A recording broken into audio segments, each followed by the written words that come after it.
মাননীয় প্রধানমন্ত্রী মহোদয়, আমরা কোনো আন্দোলন, কোনো কর্মসূচি, কোনো রাজপথে আমরা যেতে চাই না। আমরা আপনার সাথে সাক্ষাৎ চাই, আমরা আপনার সাথে দেখা করার আমরা অনুমতি চাই। আমরা আমাদের যে কর্মচারী প্রতিনিধি আছেন, বাংলাদেশ সরকারি কর্মকর্তা কর্মচারী কল্যাণ সমিতি, আমাদের এই সংগঠনের ব্যানারে আমরা আমাদের শীর্ষ নেতাদেরকে নিয়ে, আমাদের সংগঠনের শীর্ষ নেতাদেরকে নিয়ে আমরা মাননীয় প্রধানমন্ত্রীর সাথে দেখা করার অনুমতি চাই। আমরা মাননীয় প্রধানমন্ত্রীর সাথে কথা বলতে চাই, আমাদের দাবির কথাগুলি আমরা তুলে ধরতে চাই। আপনারা আমাদেরকে আপনারা আমাদেরকে কথা বলার সুযোগ দিন।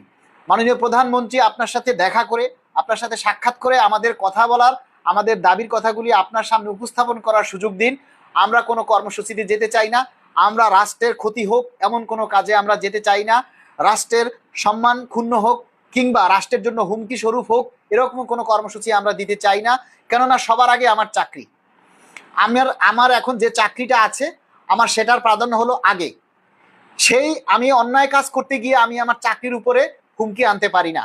আপনারা যারা আছেন কর্মচারী ভাই বোনেরা, আপনাদের সবার কাছে অনুরোধ করব, প্লিজ ভাইয়েরা, 10টা বছর আমরা ধৈর্য ধরেছি, আর কয়েকটা দিন আপনারা আর 2-1 মাস একটু ধৈর্য ধরুন, অপেক্ষা করুন, দেখুন মাননীয় প্রধানমন্ত্রী আমাদের জন্য কি করেন, নতুন সরকার আমাদের জন্য কি করেন। এই বিষয় এইটা আমরা একটু দেখি, অপেক্ষা করি, তারপর আমরা আন্দোলন করতে পারবো, কর্মসূচি করতে পারবো, যা খুশি করতে পারবো। কিন্তু সরকারকে আমাদেরকে একটু সময় দিতে হবে যে সরকার কি করেন, আমাদের জন্য ভালো কিছু করেন কিনা, এই বিষয়টা আমাদেরকে সরকারের উপরে দেখতে হবে। এবং মাননীয় প্রধানমন্ত্রীর কাছে সবাই আমাদের দাবির কথাগুলি তুলে ধরুন। মাননীয় প্রধানমন্ত্রীর কাছে আমরা অনুরোধ করছি, বারবার অনুরোধ করছি, মাননীয় প্রধানমন্ত্রী, আমাদের কর্মচারী ভাইয়েরা কষ্টে আছে, আমাদের কর্মচারী ভাইয়েরা অনেক কষ্টে আছে। মাননীয় প্রধানমন্ত্রী, আমাদের পুলিশ, ডিফেন্সে অনেক ভাই আছে যারা ঋণের দায়ে সংসার চালাতে না পেরে আত্মহত্যা করছে। আমাদের কর্মচারী ভাইরা ঋণে জর্জরিত। আমরা যে বেতন পাই সেই 2015 সালের বেতন দিয়ে আজকে 2026 সালে কিভাবে আমরা সংসার করব, কিভাবে আমাদের সংসার চালাবো বলেন? 15,000 টাকা বেতন দিয়ে আজকে আমরা চলতে পারতেছি না। আজকে আমাদের কর্মচারী ভাইরা আত্মহত্যা করছে, ঋণের বোঝা সইতে না পেরে তারা তাদের নিজের জীবন দিচ্ছে। এগুলি আমরা চাই না মাননীয় প্রধানমন্ত্রী। আমরা চাই আমাদের দাবির কথাগুলি, আমাদের দাবিটা আপনি মেনে নিন। আমাদের কর্মচারী ভাই যারা আছে তারা যাতে অভাবগ্রস্ত হয়ে তারা যাতে কোনো দুর্নীতিতে না জড়ায়, তারা যেন কোনো অন্যায় পথে না জড়ায়, সেজন্য আমরা চাই আপনারা সবার আগে নবম পে স্কেল বাস্তবায়ন করুন। কারণ কর্মচারীরা হচ্ছে রাষ্ট্রের উন্নয়নের চালিকা শক্তি। কর্মচারীরা, তাদের যদি অভাব না থাকে তাহলে তারা রাষ্ট্রের উন্নয়নের কাজে মনোনিবেশ করতে পারবে। তাদের যদি অভাব না থাকে তাহলে তারা কোনো দুর্নীতিতে জড়াবে না, কোনো অন্যায় কাজে জড়াবে না। তাই দুর্নীতি দূর করার জন্য, অন্যায় অপকর্মগুলি দূর করার জন্য আমরা সবার আগে মাননীয় প্রধানমন্ত্রীর কাছে অনুরোধ করব যে আপনি আগে আমাদের পে স্কেলের দাবিটা মেনে নিন। আমাদের কর্মচারীরা যাতে সুন্দরভাবে জীবনযাপন করতে পারে, আমরা যাতে দুমুঠো ভাত খেয়ে একটু বাঁচতে পারি, একটু সম্মান নিয়ে আমরা চলতে পারি, এটাই আপনার কাছে আমাদের প্রত্যাশা। প্রিয় কর্মচারী ভাই বোনেরা, আর একটা কথা আমরা আপনাদেরকে বলতে চাই, বাংলাদেশে অনেক সংগঠন আছে, অনেক সংগঠন আছে। প্রত্যেকটা সংগঠনের, প্রত্যেকটা মানুষের আলাদা আলাদা স্বাধীনতা আছে তাদের মত প্রকাশ করার। প্রত্যেকটা মানুষের অধিকার আছে নিজের ব্যক্তিত্ব প্রকাশ করার, নিজের অধিকারের কথা বলার। আমার যদি আপনাকে ভালো না লাগে আপনি আমার সাথে থাকবেন না, আপনাকে যদি আমার ভালো না লাগে আমি আপনার সাথে থাকবো না। আমাদের মধ্যে কেন এত হিংসা থাকবে? আমার দায়িত্ব তো আমি কাউকে দেইনি। আমার দায়িত্ব, আমার এই ভোরের আলো 71 পেজের দায়িত্ব, কিংবা আমার পরিবারের দায়িত্ব, আমার স্ত্রীর দায়িত্ব আমি তো কাউকে নিতে বলিনি। আমরা তো বলিনি কাউকে যে আমাদের দায়িত্ব আপনি নেন, বা আমরা তো আপনার দায়িত্ব আমরা নিব না। যার যার দায়িত্ব সে পালন করবে। এটা যদি কোনো সংগঠন প্রেস রিলিজ করে জাতির সামনে তুলে ধরে যে আমরা আব্দুল মালেকের দায়িত্ব নিব না, আমরা আশিকুল ইসলামের দায়িত্ব নিব না, আরে ভাই, আমরা কি আপনাদেরকে কেউ বলছি আমাদের দায়িত্ব নিতে? আমি যদি অন্যায় করি সেটা শাস্তি প্রশাসন আমাকে দিবে, আপনাকে দিবে না। আমি যদি ভালো করি সেটার জন্য আপনারা আমাকে সুনাম করবেন, আরেকজনকে করবেন না, আপনাকে করবে না। তাহলে আপনি কেন সেইটা নিজের ঘাড়ে আমাদের দায়িত্ব নিতে চান? আমরা কি আপনাকে বলছি আমাদের দায়িত্ব নিতে? এই যে হিংসাত্মক কর্মকাণ্ড আপনাদের, এগুলির আমরা তীব্র নিন্দা জানাই। আজকে দাবি আদায় ঐক্য পরিষদ থেকে আমাদের নামে যে প্রেস রিলিজ করেছেন এটা সম্পূর্ণ ভিত্তিহীন। আমরা আপনাদেরকে আমাদের দায়িত্ব নিতে বলিনি। আমি ভোরের আলো 71 এবং government employ update news, Ashikul Islam Ashik, আমরা বাংলাদেশ সরকারি কর্মকর্তা কর্মচারী কল্যাণ সমিতির আমরা আহ্বায়ক এবং সদস্য সচিব, আমাদের দায়িত্ব কাউকে নিতে হবে না। আমরা যদি অন্যায় করি সেটা প্রশাসন দেখবে, আর আমরা যদি ভালো করি সেটাও প্রশাসন দেখবে। আমরা যদি অন্যায় করি সাধারণ কর্মচারী তার বিচার করবে, আমরা যদি ভালো খারাপ কাজ করি সেটাও সাধারণ কর্মচারী দেখবে, আমরা যদি ভালো কাজ করি তারও প্রশংসা তারও পুরস্কার সাধারণ কর্মচারী দেবে। আমরা তো আমাদের দায়িত্ব আপনাদের কাউকে নিতে বলিনি। এটা তো বোকামি করা, এটা তো একটা হাস্যকর কথা। আমার দায়িত্ব আপনি কেন নিবেন? আপনার দায়িত্ব আমি কেন নিতে যাব? আরে ভাই, আমার দায়িত্ব আমি নিব, আমার জন্য তো আপনাকে ধরবে না। এটা তো সম্পূর্ণ একটা সাধারণ লেদা পোলাফানেও বুঝে, একটা 6 বছরের বাচ্চাও বুঝবে যে তার দায়িত্ব অন্য কেউ নিবে না, তার বাবা মা ছাড়া। তা আমি আমার পরিবার, আমার স্ত্রী, আমার সন্তানের দায়িত্ব তো আমি তো কাউকে নিতে বলিনি, আমি অন্যকে কাউকে নিতে বলিনি। আমরা কোনো রাজনৈতিক ব্যক্তি না, আমরা কোনো রাজনৈতিক ব্যক্তি না, কোনো রাজনৈতিক দলে আমাদের নাম নেই। যখন যে সরকার আসে আমরা তখন সেই সরকারের সাথে আমাদের তাদের নিয়ম নীতি নিয়ম শৃঙ্খলা মেনে আমাদের কাজ করতে হয়। সুতরাং আমরা অরাজনৈতিকভাবে আমরা সংগঠন করি।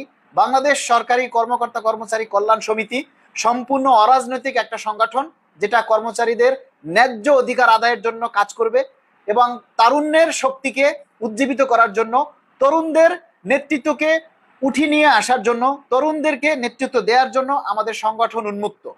সারা বাংলাদেশে আমরা চাই বাংলাদেশ সরকারি কর্মকর্তা কর্মচারী কল্যাণ সমিতির শাখা প্রশাখা সারা বাংলাদেশে ছড়িয়ে পড়ুক। আমাদের দায়িত্ব কাউকে নিতে হবে না, আমাদের দায়িত্ব আমরাই নিব। আমরা ভালো মন্দ যা করব সেটা দেখার জন্য সরকার আছে, সরকারের আইন আছে। আপনাদের কাউকে আমাদের দায়িত্ব নিতে হবে না। আর আপনাদের যে উদ্ভট কর্মসূচি, আপনারা সরকারকে এখন যে আলটিমেটাম দিয়েছেন তার দায়ও বাংলাদেশ সরকারি কর্মকর্তা কর্মচারী কল্যাণ সমিতি নেবে না। সুতরাং সবাই যার যার মতো করে আপনারা আপনাদের দাবি আদায়ের জন্য কাজ করুন। পে স্কেল 22 লক্ষ কর্মচারীর, কারো একার দাবি না। এটা আদায় করার জন্য 22 লক্ষ কর্মচারী 22 লক্ষ সংগঠন করতে পারে, তাতে কারো বাধা দেওয়ার কিছু নেই। এই পে স্কেল বাস্তবায়নের জন্য 22 লক্ষ মানুষ 22 লক্ষ ভাবে প্রচার করতে পারে। এটা যার যার ব্যক্তি স্বাধীনতা, এটা যার যার প্রচারের দায় দায়িত্ব তার তার। এখানে আপনাকে আগ বাড়াইয়া কেউ দায়িত্ব নিতে বলেনি যে না আমাদের দায়িত্ব আপনি নিবেন। যার যার ভালো মন্দর বিচার তার তার কাছে থাকবে। আমরা কোনো হিংসা চাই না, আমরা কারো সাথে কোনো হিংসা করতে চাই না, আমরা কোনো নোংরামি চাই না। আমরা চাই আমাদের সাধারণ কর্মচারীদের দাবি আদায়ের জন্য কাজ করতে। সে কাজ করার জন্য যতটুকু করার দরকার আমরা সেটুকু করব। তবে অবশ্যই আমরা সরকারের বিরুদ্ধে গিয়ে করব না, কারণ সরকারের নিয়ম নীতি মেনেই আমাদেরকে চলতে হবে। আমাদের যত আন্দোলন সংগ্রাম সবকিছু সরকারের নিয়ম নীতি মেনেই আমাদেরকে করতে হবে, কেননা আমরা প্রজাতন্ত্রের কর্মচারী। আমাদের আগে চাকরি, তারপরে আন্দোলন, তারপরে হচ্ছে আমাদের দাবি। যদি চাকরি থাকে তাহলে দাবি থাকবে, আর সেই দাবি আদায় করতে গেলে অবশ্যই সরকারের নিয়ম শৃঙ্খলার মধ্যে থেকেই আমাদের সেই দাবি আদায় করতে হবে। তবে সবাই ভালো থাকবেন। কেউ কারো হিংসা করে, সবসময় একটা কথা মনে রাখবেন, হিংসামি করে নোংরামি করে হয়তো অন্যের ক্ষতি করা যায়, কিন্তু কখনো নিজের ঘর উজ্জ্বল করা যায় না, নিজের বংশ বিস্তার করা যায় না, নিজের বড় হতে পারে না। আপনি বড় হবেন আপনার কর্ম দিয়ে, আমি বড় হব আমার কর্ম দিয়ে। আপনি ধ্বংস হবেন আপনার হিংসা দিয়ে, আমি ধ্বংস হব আমার হিংসা দিয়ে। কেউ কারো সাথে হিংসা করে কোনো সময় উন্নতি করতে পারে না। আমরা আমাদের এই দাবি আদায় বাংলাদেশ সরকারি কর্মকর্তা কর্মচারী কল্যাণ সমিতি সম্পূর্ণ অরাজনৈতিক একটা সংগঠন। আমরা সাধারণ কর্মচারীদের দাবি আদায় করার জন্য কাজ করব। আমরা কারো সাথে হিংসা করতে চাই না, কারো সাথে নোংরামি করতে চাই না, কারো দায়িত্ব কাউকে নিতে হবে না, যার যার দায়িত্ব তার তার। সবাই ভালো থাকবেন। এত রাতে আমার লাইভে যুক্ত হওয়ার জন্য যারা কমেন্ট করেছেন সবাইকে ধন্যবাদ জানাই। আপনারা যারা আমাকে ভালোবাসেন, আমাকে সাপোর্ট করবেন, আমার ভুল ত্রুটিগুলি ধরিয়ে দিবেন সব সময়। অনেক ভাই আছে আমি পোস্ট লিখলে মোবাইলে টাইপ করি, একটা লেখা উঠে আর একটা, যেটা পোস্ট করার পরে ধরা পড়ে। অনেক ভাই আমাকে কমেন্টস করে বলে ভাইয়া এটা সংশোধন করুন। আমি খুব খুশি হই যে ভুলটা আপনারা ধরিয়ে দিয়েছেন। এটাই হলো প্রকৃত বন্ধু। আমার যদি কোনো ভুল হয় সেটা অবশ্যই আপনারা ধরিয়ে দিবেন, এবং আমার যদি ভালো হয় অবশ্যই সেটার প্রশংসা করবেন। আর আমাকে যদি কারো ভালো না লাগে, আমি কাউকে বলবো না যে জোর করে আমার পেজে এসে আপনারা কমেন্টস করেন, প্রচার করেন। আমি কাউকে জোর করব না। কারো ভালো লাগলে আমার পেজে আসবেন, আমার লাইভে আসবেন, আমার দাবির কথা প্রচার করবেন। কারো ভালো না লাগলে করবেন না। দয়া করে কেউ হিংসাত্মক মন্তব্য করবেন না, দয়া করে কেউ বাজে মন্তব্য করবেন না। যার যার বাজে মন্তব্য দিয়ে কেউ কিছু করতে পারেন না। আর সর্বোপরি সবচেয়ে বড় কথা হচ্ছে, অনেকেই আমাদেরকে ভিউ ব্যবসায়ী বলে। আমি একজন ভিউ ব্যবসায়ী, 100% আমি একজন ভিউ ব্যবসায়ী। কারণ আমার পোস্ট যদি ভিউ না হয় তাহলে আপনি দেখবেন কিভাবে?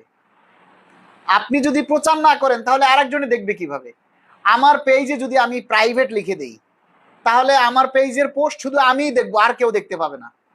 তাহলে আমার পেজের পোস্ট যদি সাধারণ মানুষের মধ্যে প্রচার না হয়, ভিউ না হয়, তাহলে মানুষ কিভাবে আমার পোস্ট প্রচারগুলি জানবে? সারা দেশের মানুষ জানবে। তাহলে তো আমি ভিউ ব্যবসায়ী, এটা তো বলার কিছু নেই। আর আমার এই ভিউ ব্যবসা করে যে আমার সংসার চলে এমনটা নয়। এই ভিউটা তো আপনাদের জন্য, আপনাদের দাবি আদায় করার জন্য। আল্লাহ আপনাদের সকলের নেক হায়াত দান করুক, আল্লাহ আপনাদেরকে হেদায়েত দান করুক, আল্লাহ আপনাদের বিবেক বুদ্ধি দেখ, এটাই আমরা আশা করি। আপনারা সবাই ভালো থাকেন। পবিত্র মাহে রমজান চলছে, আমরা সবাই এই মাহে রমজানের পবিত্রতা রক্ষা করব।